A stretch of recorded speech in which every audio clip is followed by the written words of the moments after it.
Bienvenidos a Comprensión de los Tiempos. Vamos a seguir adelante con la clase número 10 en el tema de apologética con el profesor Garavito. Vamos a orar y vamos a dar lugar a la clase. Padre, gracias por este día, gracias por renovar nuestras fuerzas y nuestro entendimiento. Bendice este tiempo, bendice cada estudiante, bendice sus vidas, sus ministerios.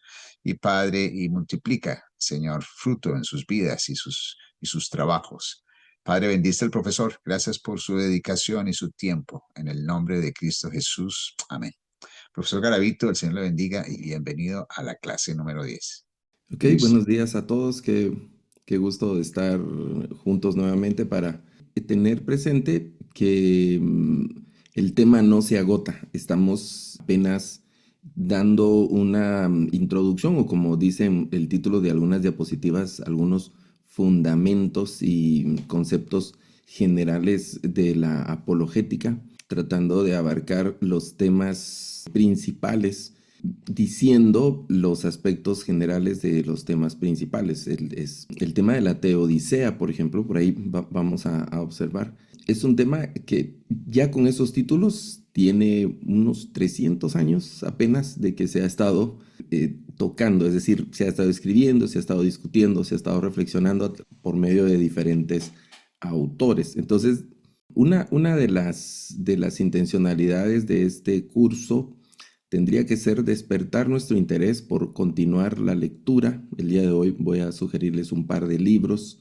Estamos ya en las últimas sesiones de lo que nos hemos propuesto para este curso, entonces un par de libros, pero ustedes pueden ahondar en la bibliografía visitando diferentes sitios de internet que tocan el tema, entrando a foros, teniendo ya ese radar activado de las temáticas que van fluyendo y a veces no dicen, vamos a discutir de apologética, pero cuando ustedes escuchan la argumentación que están teniendo en una entrevista de televisión, en un libro, en las redes sociales, podrán identificar que el tema es apologético o podrán actuar de una manera apologética. Esa es una de las principales intenciones con un tema que es extenso, profundo y que también tiene matices muy interesantes. Hemos visto en las sesiones anteriores precisamente acerca de la teodicea dentro de esta argumentación en favor de la existencia de Dios. Hemos hablado de qué es lo que significa literalmente el término, que el término viene de dos palabras griegas, que es teo y dike, que se podría traducir como la justificación de Dios o hacerle justicia a Dios en el sentido de por qué existe el mal, cómo es que se conjuga la existencia de un Dios, que el Dios cristiano, propiamente no estamos hablando de un Dios, cualquier Dios, sino que en el sentido del Dios cristiano, ¿cómo es que puede ser un Dios todopoderoso, que eso es lo que predica el cristianismo, y a la misma vez un Dios bueno?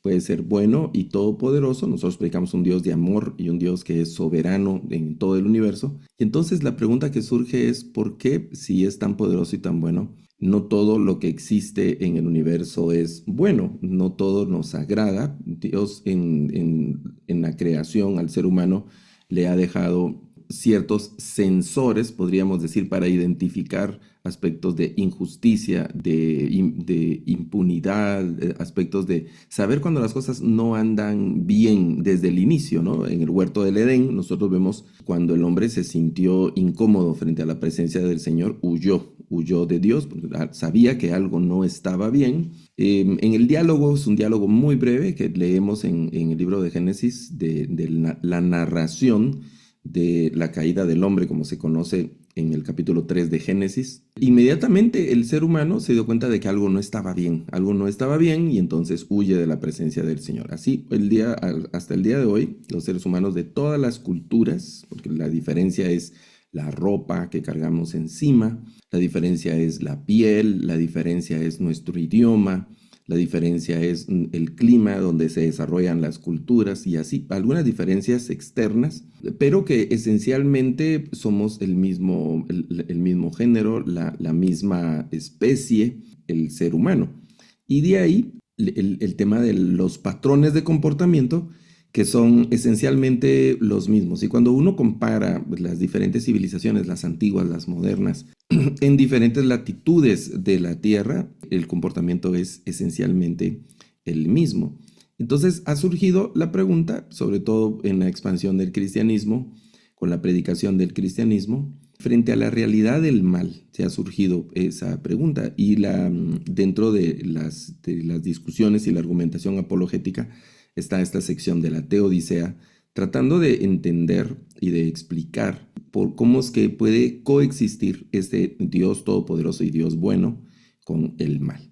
Y hemos dicho también que el mal, tomamos una lectura en Romanos, que el mal es como uno de los argumentos más frecuentes que vamos a escuchar es que el mal es la ausencia del bien. Hemos dicho también que es todo lo que queda cuando no se hace lo bueno, cuando no se hace lo correcto, el bien, o cuando se hace lo contrario al bien, cuando es diferente de lo bueno o contrario de lo bueno. Estuvimos hablando de lo inmoral en las sesiones anteriores. Por ejemplo, la moralidad, no hay una moralidad buena y una moralidad mala, sino que hemos dicho que la moralidad es lo que se debe hacer, lo aceptado, lo correcto, y las acciones que son distintas a lo que es correcto, entonces eso sería el mal. Tomamos la lectura de Romanos donde dice que la gente pues quisieron hacer otras cosas que no estaban dentro del plan del Señor, que no estaba dentro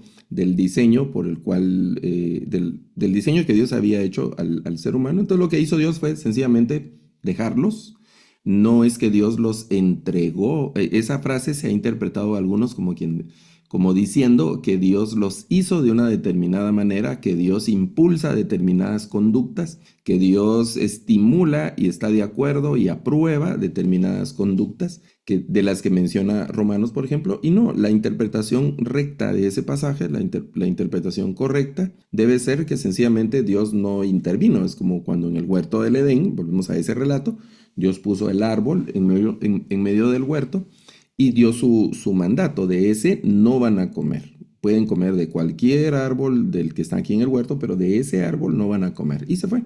Y no puso ahí un cerco de querubines y un muro de fuego, o no sé, sencillamente dejó el árbol al alcance del ser humano, bajo la responsabilidad también individual del ser humano. Entonces el ser humano, lo que observamos, la realidad tangible, palpable, observable, es que el ser humano ha hecho lo que se le da la gana y esas acciones no siempre van en función o en la dirección que Dios le ha marcado. Entonces, esas acciones son las que vamos a definir o hemos definido como el mal. El otro ejemplo que vamos a escuchar y a leer en algunos libros y textos es el ejemplo del frío, que lo que normalmente se mide es el calor y no se mide el frío, sino se mide el calor, la temperatura de los cuerpos, del ambiente, y eso se establece en diferentes escalas, y esos grados en las diferentes escalas miden el calor. Entonces, la temperatura fría es eso, la ausencia del calor, Entonces, entre menos bien haya en una persona, pues lo que dominará es el mal. Son fuerzas diametralmente opuestas y van a reñir siempre en la mente y en el corazón del ser humano. También hemos dicho que una definición muy, muy corta dice que la teodicea es el intento entonces de justificar las acciones de Dios, tratando de explicar la existencia de Dios desde la realidad del mal. Dios no está sujeto, quiero decir, a la percepción de nuestros sentidos sensoriales. A todo nuestro aparato sensorial es muy complejo, como vemos, olemos, gustamos con la boca, palpamos y escuchamos. Dios no está sujeto a esta experimentación sensorial o alguna percepción de otro tipo a través de de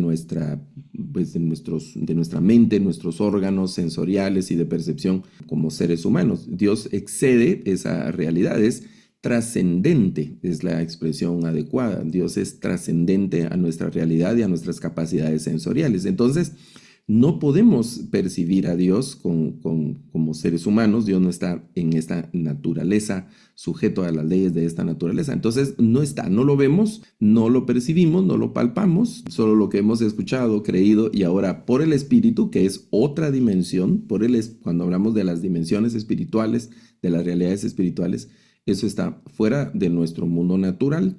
Eso, y al decir que está fuera, entonces decimos que es un Dios trascendente.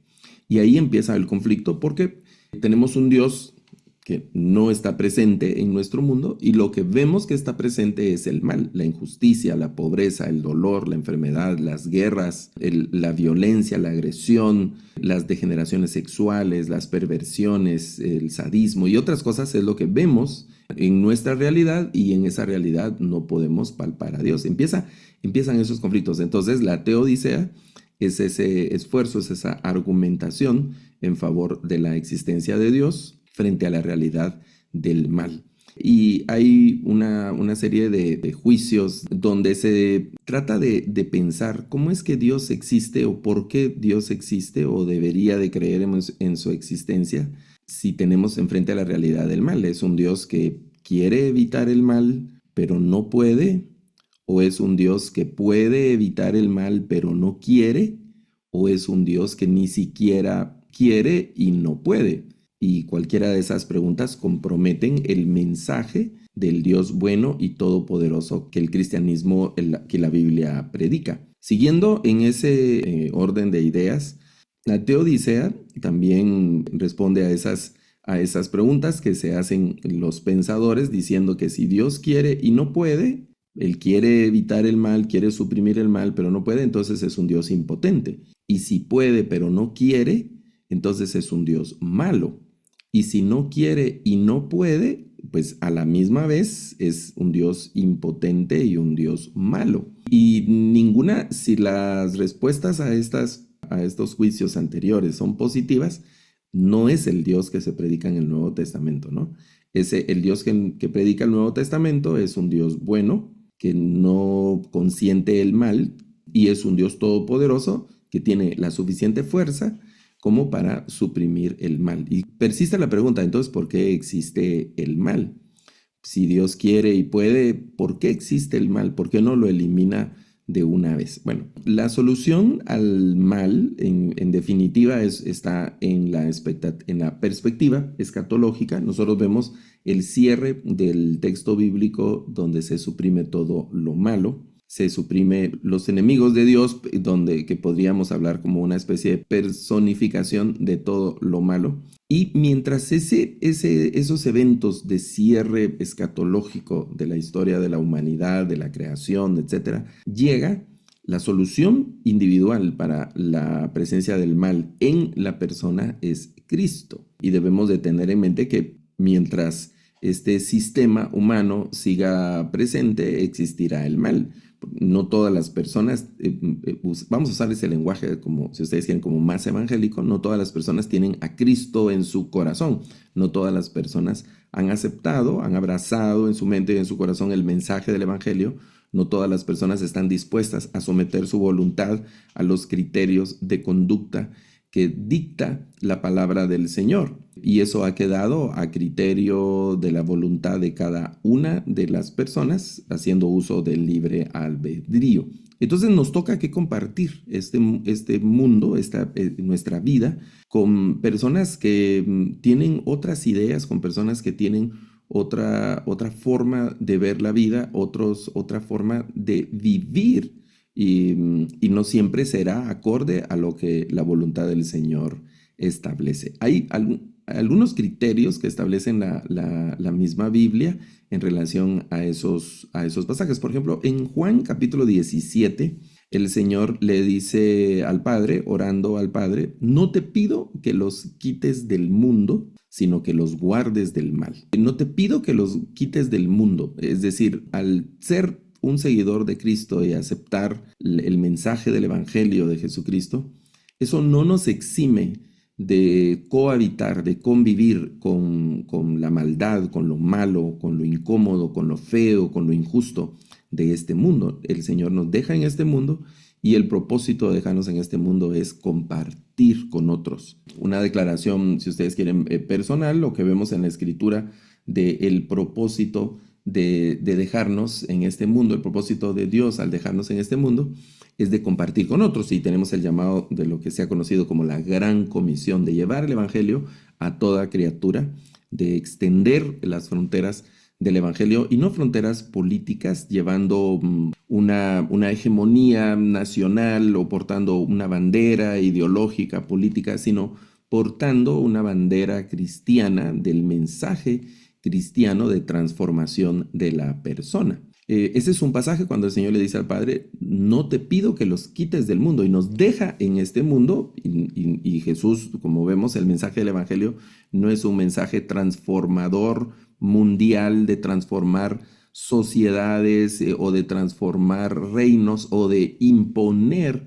un reino humano en esta tierra. De hecho, él le dice a Pilato, mi reino no es de este mundo.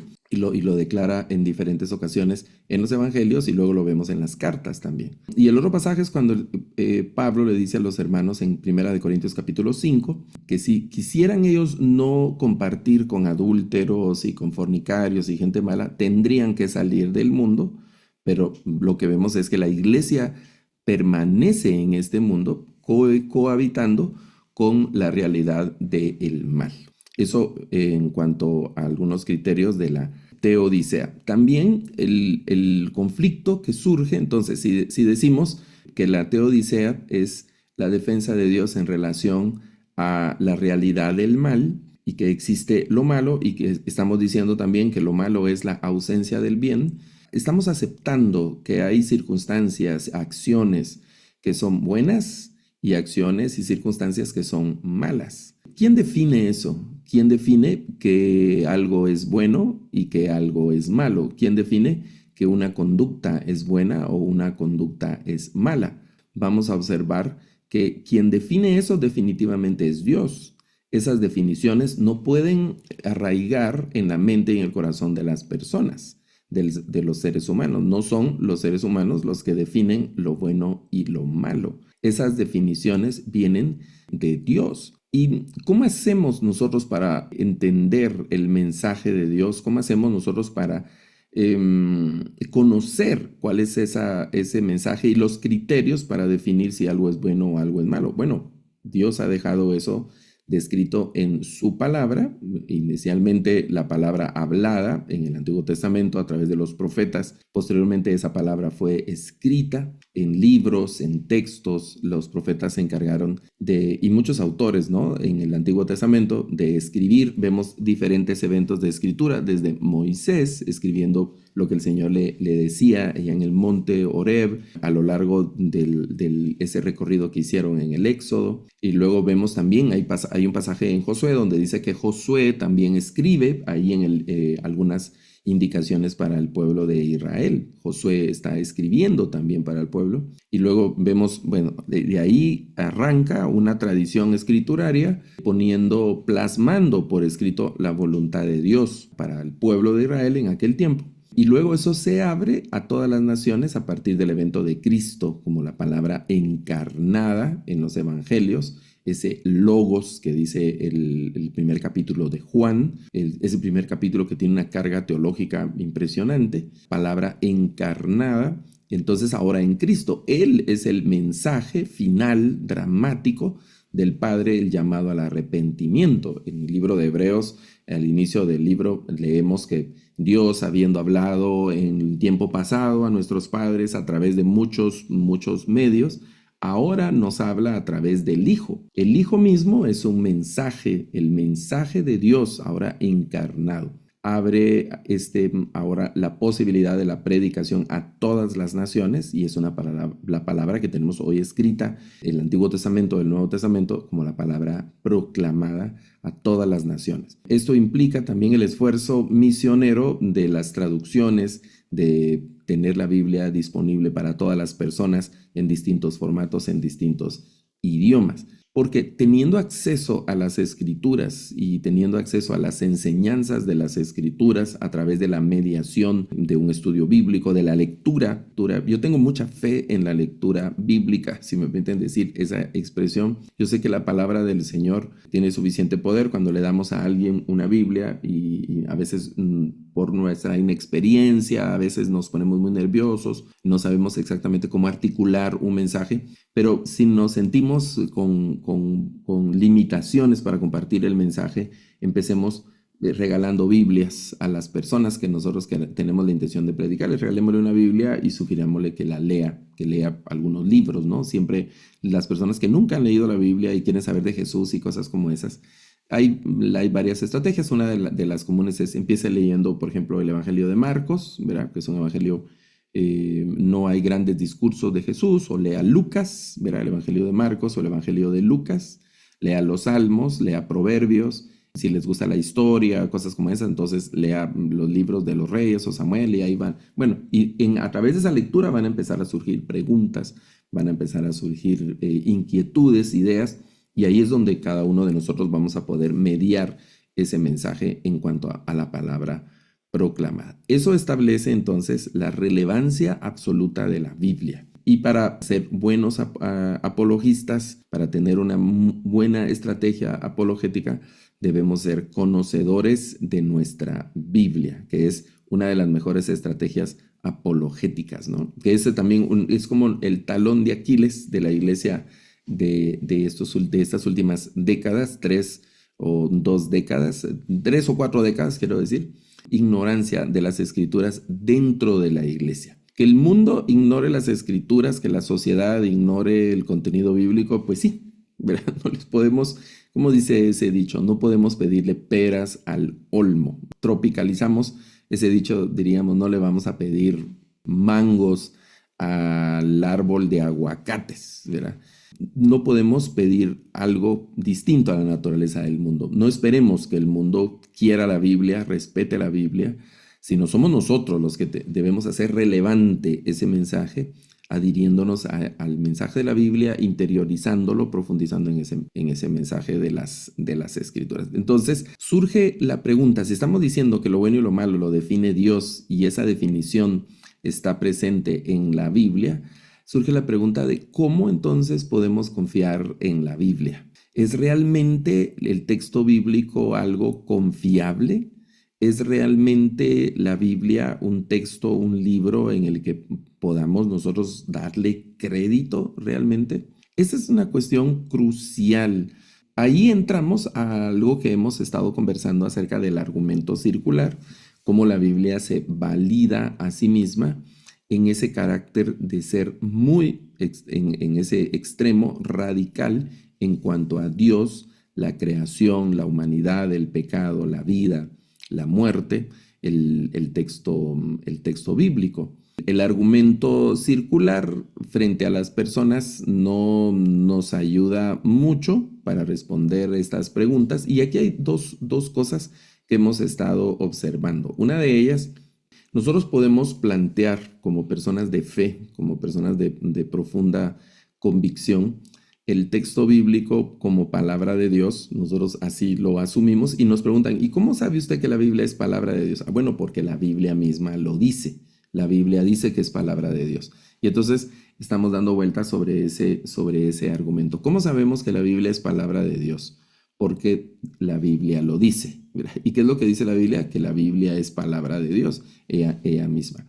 Y de ahí esas respuestas a la pregunta de cómo puede ser la Biblia palabra de Dios para nosotros, se dice que hay un argumento de fe, y ese argumento de fe es lo que nosotros creemos. Esa respuesta es la respuesta desde la apologética presuposicionalista.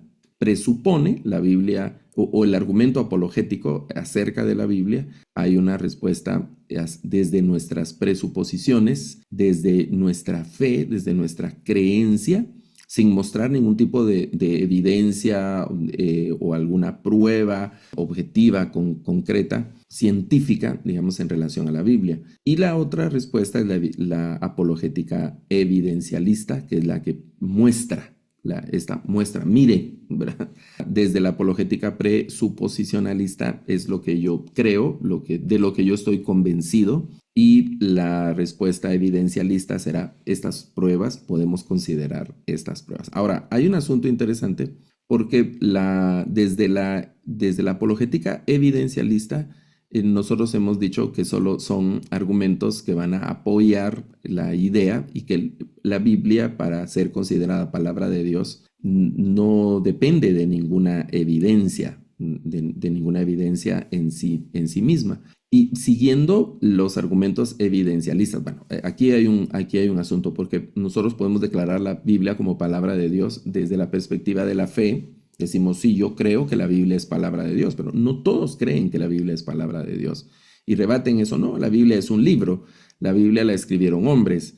La Biblia, pues sí, es un libro de religión de los israelitas o de una secta de los israelitas, de los judíos, y que se escribió hace casi 2000 años o más. Puede ser argumento de algunas personas. Y ese argumento en cuanto a la carga bíblica como palabra de Dios, pues la gente lo va a esgrimir. Lo que no pueden rebatir, y eso lo hemos dicho antes, es las evidencias en cuanto a la validez histórica que la Biblia tiene.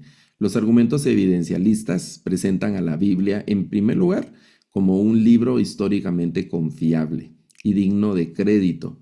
Y ahí, a partir de esa premisa, se desprenden otros juicios que ya no se pueden negar. ¿Cómo sabemos que la Biblia es un libro históricamente confiable? Bueno, hay diferentes evidencias. Estuvimos conversando en las reuniones anteriores de algunas, hoy vamos a ver otras. Y entonces, si aceptamos que la Biblia es un libro, bueno, y hay que decir, está ya comprobado que la Biblia es un libro históricamente confiable y digno de crédito en cuanto al contenido de la Biblia. Y entonces, si aceptamos eso, debemos aceptar entonces que lo que la Biblia dice es verdad, y con eso tenemos suficiente certeza para creer que Jesús, esencialmente, que es el personaje principal del texto bíblico, fue un personaje histórico, que Jesús en realidad existió, porque la Biblia lo declara, y hemos aceptado a la Biblia como históricamente confiable.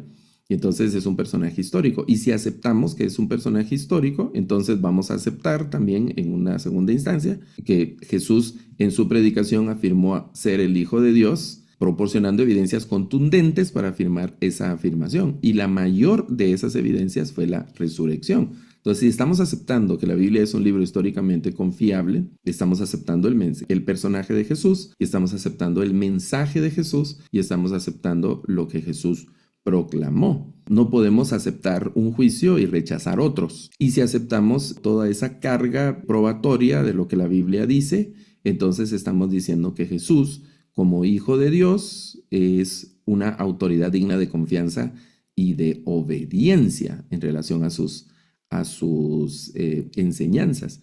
Y Jesús mismo, cerrando ese círculo, ese criterio, enseña que la Biblia es la palabra de Dios. Nosotros vemos que Jesús no se apoya en ninguna otra autoridad, sino en las enseñanzas de la misma escritura de la Biblia. Y vemos constantemente, para que se cumplan las escrituras, como dicen las escrituras, como dice tal profeta, para que se cumpla tal o esta escritura o aquella otra escritura. Para demostrar que la Biblia es un libro históricamente confiable, hay distintos argumentos. Uno de ellos es la prueba bibliográfica en relación al texto bíblico. Eso tiene que ver con tres criterios. El primero de ellos, el número de manuscritos que hay de un texto. Y este número de manuscritos, por ejemplo, del Nuevo Testamento, que hay unos 5,900 manuscritos que se han descubierto del Nuevo Testamento. Es de los libros antiguos el texto con mayor número de copias. Son de diferente extensión estas copias, no son las 5,900 copias completas del Nuevo Testamento, pero son de secciones de diferentes libros del Nuevo Testamento. El segundo libro que tiene también mayor número de copias es la Ilíada de Homero, pero únicamente tiene 643 manuscritos, que tampoco son completos, de la Ilíada de Homero. Es decir, la diferencia entre el número de copias de los libros como la Ilíada de Homero y el Nuevo Testamento es una diferencia muy grande, muy considerable.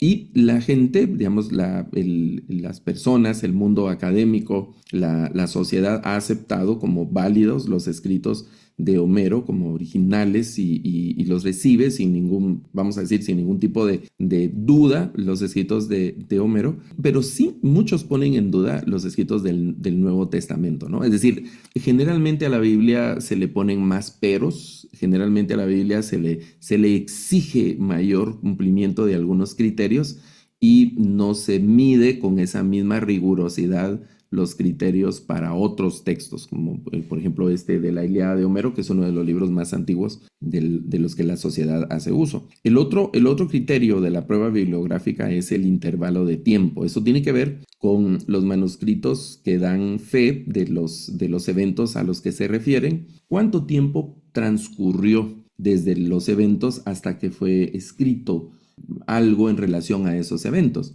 En el caso del Nuevo Testamento hay un manuscrito que se conoce como el papiro P52, que tiene que ver con algo del fragmento de Juan, el P52, y se cree que por los materiales, la lectura que tiene, la escritura que tiene, se ha fechado entre el año 100 y el 150 después de Cristo. Esto estamos hablando de, a lo sumo, unos 100 años luego de los eventos que el papiro está narrando. Es un fragmento muy corto del Evangelio de Juan, un fragmento pequeño del Evangelio de Juan, pero eso ya implica que se había escrito eso, ¿ya no? Esa es la prueba física de la que se tiene, ¿no? El papiro P52. De la Ilíada, por ejemplo, la copia más antigua, hay una distancia de unos 400 años desde los eventos hasta que se puso por escrito ese texto. Son 400 años. Esa es una distancia también considerable. También debemos de pensar en los escritos de Platón, que también son escritos que tienen un papel muy, muy importante en las consideraciones científicas, filosóficas hasta el día de hoy, y se siguen estudiando, y la distancia que hay entre los eventos y los escritos de Platón son unos 1300 años. Es una distancia enorme, enorme, enorme. Se cree, por ejemplo, en el caso de los evangelios, que apenas habían transcurrido unos 20 o 30 años cuando se empezó a escribir acerca de la vida de Jesús, después de la muerte y la resurrección de Jesús, unos 20 o 30 años después. Es decir, tenemos distancias muy cortas. En ese sentido, el Nuevo Testamento es absolutamente confiable, históricamente confiable, y hay una carga muy fuerte bibliográfica por la distancia en la que se empezó a escribir el Nuevo Testamento luego de los eventos, ¿no? Si han pasado 1300 años, si han pasado 400 años, han pasado también varias generaciones, las historias han pasado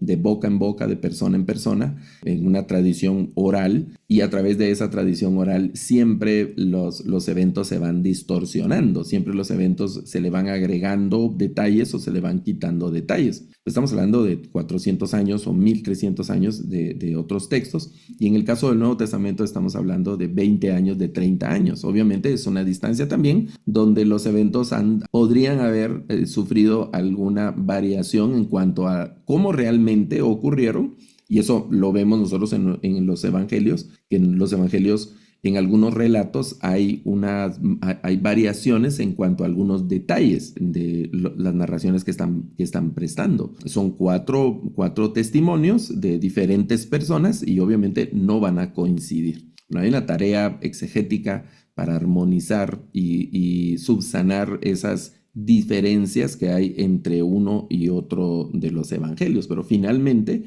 los evangelios en su conjunto fueron escritos en ese periodo entre 20 y 30 años, luego de los eventos que están narrando de la vida de Jesús, y eso le da validez. Y el último aspecto de esta prueba bibliográfica es la consistencia textual. Tiene que ver con la armonía que hay entre todos los manuscritos que son testigos que son los testigos textuales.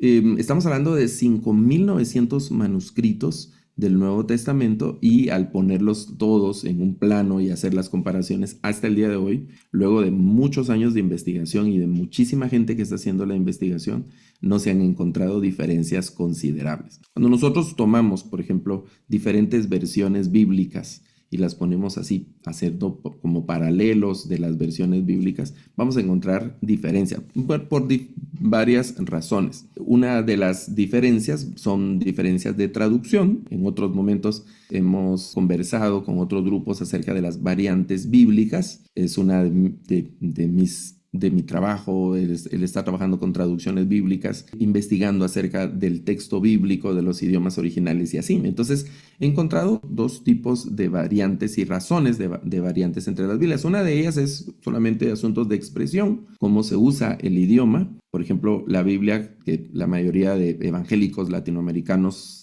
tienen en su corazón, es la Reina Valera 1960, y ahí, el lenguaje que se utiliza ahí, la segunda persona del plural es vosotros. Por ejemplo, dice vosotros sois la luz del mundo, una expresión.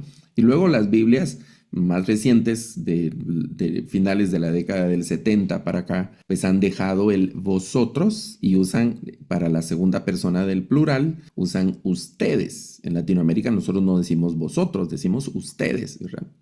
Pues en España se dice vosotros. El español ibérico, peninsular, allá, ahora el país de España, pero nosotros no, en Latinoamérica nosotros, o en América nosotros decimos ustedes, ustedes. Entonces en la Biblia dirá, ustedes son la luz del mundo. Esa es una variación, ustedes son la luz del mundo. En otros versículos como orad sin cesar. Y otro va a decir, nunca dejen de orar, por ejemplo. Esas son expresiones y eso ya representa alguna variante. Hay unas variantes que son un poco más complejas y de una explicación más profunda y hay que detenerse un poco más y hay diferentes pruebas que son las variantes textuales donde los manuscritos difieren entre ellos y entonces al hacer los trabajos de traducción las Biblias van a tener variantes. Incluso en algunos manuscritos hay secciones que no aparecen y en algunas Biblias esos versículos no estarán presentes, no están.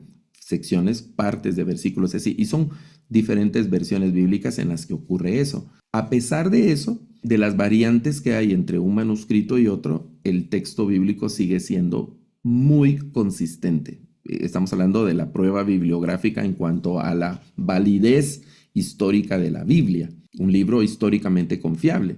Entonces, a pesar de las variantes textuales que hay entre uno y otro manuscrito, y eso da lugar a que las versiones bíblicas puedan tener diferencias entre ellas cuando hablamos de traducciones. La Reina Valera, por ejemplo, en español, Biblias en español, la Reina Valera 60 va a ser diferente en algunos aspectos a la Dios habla hoy, o a la Nueva Versión Internacional, o a la Nueva Traducción Viviente, o a la Biblia de Jerusalén, o a la de traducción del lenguaje actual, y así van a ser diferentes entre ellas. Y algunas diferencias son muy, muy dramáticas. Un cristiano que no ha estado muy atento, que no ha tenido algún tipo de preparación previa, al observar esas diferencias va a alarmarse y la actitud que va a tomar es rechazar una de estas Biblias. Normalmente la que prevalece es la Reina Valera 60 y en muchos círculos cristianos, en muchas comunidades cristianas, esa es la Biblia. Y parece un chiste, ¿no? Pero algunas personas han llegado a creer que el apóstol Pablo usaba Reina Valera 1960. Que si Pablo usaba Reina Valera 1960, ¿por qué tendríamos que usar nosotros otra Biblia, no? Es increíble lo que uno encuentra y las cosas que uno dice. Cuando hablan de la Biblia como palabra de Dios, algunos consideran que es una versión bíblica en particular. Bueno, a pesar de esas diferencias, pues nos detuvimos un poco aquí en la consistencia textual, el texto bíblico sigue siendo consistente en medio de toda esa cantidad enorme de manuscritos que tienen. Entonces, ¿por qué la Biblia es un libro históricamente confiable? Por el número de manuscritos que hay de ella, por el intervalo de tiempo que hay entre los hechos y los momentos que se escribieron y la consistencia textual que mantiene el texto bíblico a pesar de las múltiples copias que existen. El otro argumento es la prueba de la documentación histórica. Ya hemos hablado de la documentación bibliográfica o de la prueba bibliográfica, pero la otra es la prueba de la documentación histórica y esto se refiere a fuentes externas de la Biblia misma. La Biblia es un libro históricamente confiable porque hay una documentación histórica que da fe de lo que la Biblia también da fe. Tenemos escritos y autores que corren de manera paralela, externa a la Biblia, que dan fe de lo que la Biblia dice. Por ejemplo, entre las fuentes judías siempre está el paralelo del Talmud, que es una escritura del mundo rabínico, que fue siendo desarrollada desde un par de siglos antes de Cristo y en adelante hasta un par de siglos después de Cristo, toda la parte de la carga del Talmud, tanto el Talmud de Jerusalén como el Talmud de Babilonia, el Talmud que se desarrolló principalmente fuera de Israel, es como fuentes también que respaldan los eventos que se mencionan en la Biblia, y por lo menos hay una referencia al tema de Jesús dentro del Talmud. Y hay historiadores judíos, como el más prominente y famoso de ellos es los escritos de Flavio Josefo, donde hace referencia también a los eventos que se mencionan en el Nuevo Testamento, en algunos evangelios. Las fuentes romanas, hay distintos escritores romanos también que hablan acerca de la secta de los judíos, de la crucifixión de uno de sus líderes, haciendo referencia a Jesús y así. Y muchas fuentes externas que hablan sobre los eventos que se narran en el Antiguo Testamento también. Entonces tenemos no solo el testimonio interno de la Biblia, no solo tenemos la prueba bibliográfica de la cantidad de copias, la antigüedad de las copias, la armonía entre las copias, sino que también tenemos el respaldo de escritores y testimonios externos del texto bíblico que respaldan lo que la Biblia está diciendo. Al sumar todas estas fuentes, aunque no tuviéramos el Nuevo Testamento, podríamos saber algunas cosas acerca del mensaje central del Evangelio,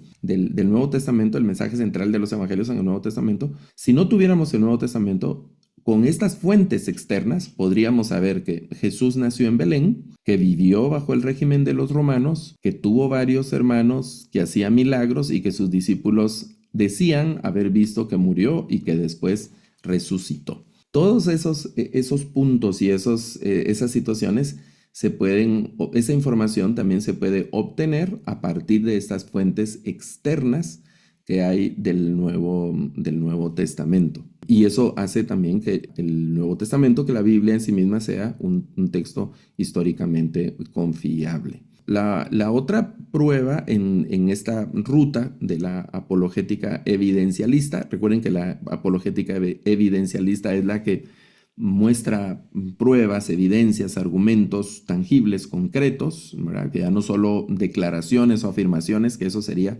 la apologética presuposicionalista.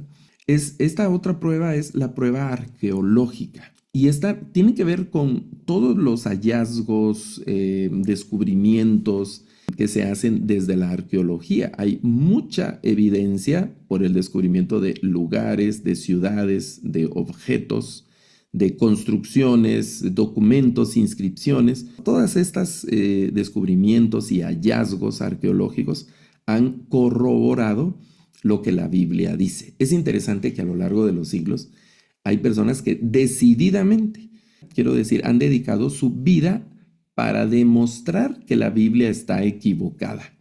Y lo que ha ocurrido en muchos de esos casos es que esos personajes terminan convirtiéndose al Evangelio, convirtiéndose al mensaje de la Biblia que ellos inicialmente quisieron demostrar que era un fraude, que era una mentira.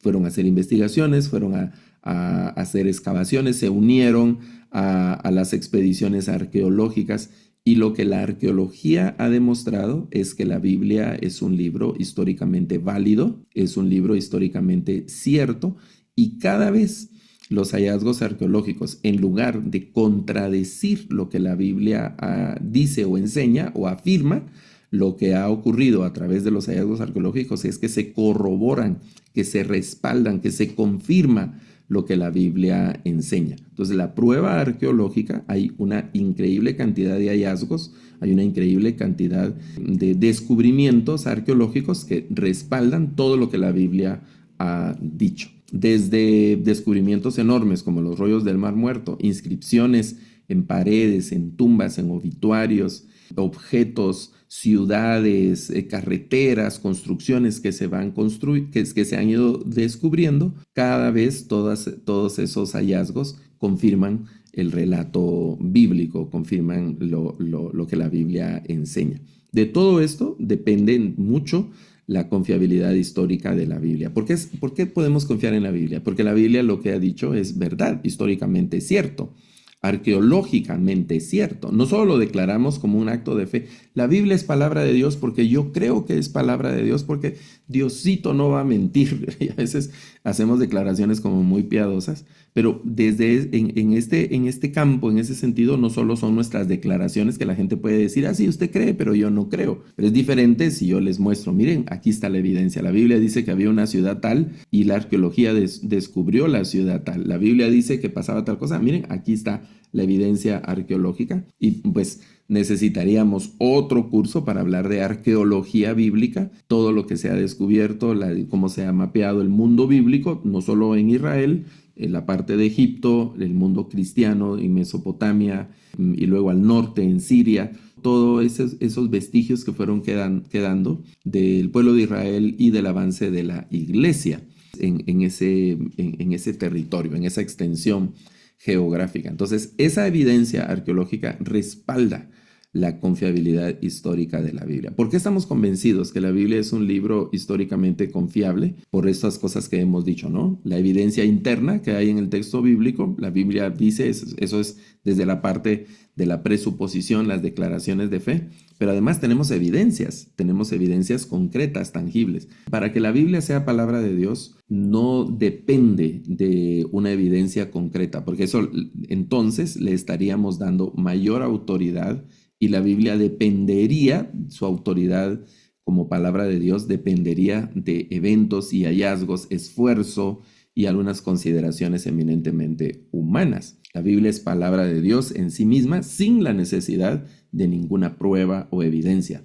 Claro, estamos hablando de apologética, es el diálogo que tenemos con los no creyentes. La apologética es esa interacción con el mundo no cristiano, con el mundo que rechaza la palabra de Dios, con el mundo que rechaza la Biblia como palabra de Dios.